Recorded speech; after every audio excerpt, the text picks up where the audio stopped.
Welcome back. Where were you when it happened? Where were you last video where we hit this beautiful three-leg parlay? And then guess what? We're back again. Hit that thumbs up button. We're going to do it all again. Ended the week strong, hitting a nice three-leg parlay, and we've got one here for you tonight in the National Basketball Association. Not even being on the road can stop me. By the way, maybe it looks better wearing something like this as opposed to the basketball team, if you know what I'm saying here. We're going to start with a rare money line play.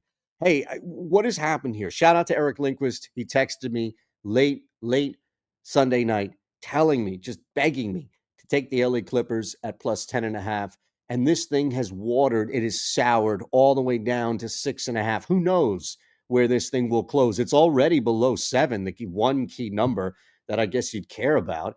And honestly, just let's take the money line. At this point, who are we to ignore the fact that this game has steamed down and the only real value that's left is plus 225 for the Clippers to come in? And I don't even know if it's stealing on the road anymore. We're not going to take a bad number on the spread, but we're definitely going to look at this as a far closer game than anything north of 2-1. And when this thing does close, we will look at a money line play probably upwards to like plus 180, 185. And we'll look back and say, wow, that was pretty cool that we were able to jam our way in on at least some value that's left. We're not taking the worst of it. We might be taking a little bit less of it here. Taking the worst of it is jumping on at 6.5 or anything that it closes. My goodness. Let's go to a total. Our number 2 play here. The Cleveland Cavaliers have yet to lose a basketball game. And the Chicago Bulls, they're okay in the sense of what? Like, are they going to score defensively? Are they going to score a ton of points right now? Are they going to come out here and just pour it on this Bulls team that, mind you, is like struggling to stay 500 for the most part? No, in fact, they're giving up a lot of points, and that's what's been disappointing. Is that they haven't been able to close down and clamp down. They haven't been able to overcompensate on the defensive side like we've seen in the past. So everybody's going to race to say, well, they're going to give up so many points to a high-scoring Cleveland squad. This is where on the road it's different. If it's at home, I'd be interested in the total going over. In this case, on the road, Cleveland controlling this basketball game. And really, if Chicago's keeping it tight, they're going to have to change something on the defensive side. Who cares that it's moving to 237.5? 238 at Fanatics, you're probably limited there anyway.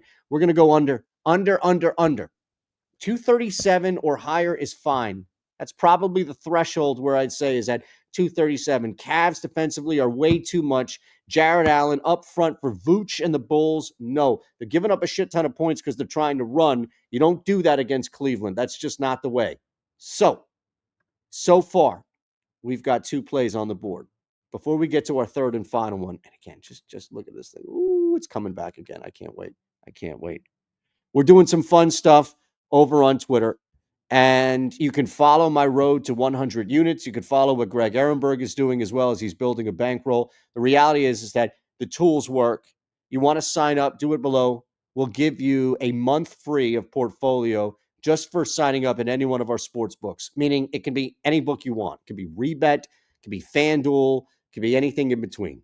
Nobody is going to judge you on which book you're signing up for just to get the free month of portfolio. Savvy? Final play, Cam Johnson under 22.5 PRA. Why? Because those tools that I was just bragging and boasting about, and incredible how they're working for me. And again, at Shander Bets, you can follow my journey to 100 units. It's the top play that we have on the board. Number 1 play on the board, playing it at FanDuel. You can see it's dipped even a little bit on FanDuel, and still there's value. There's value over the market. Everywhere else outside of DraftKings, this is a bad bet. And we're jamming it in a parlay, so we're in good shape here. This is what it looks like, y'all. Plus 1127. Clippers on the money line, under 237. Cam Johnson, under 22.5 PRA. They said it can't be done. They told me ahead of time that can't be done. Here's where we prove them wrong. You hit that thumbs up button and subscribe, and I'll see you in the Discord.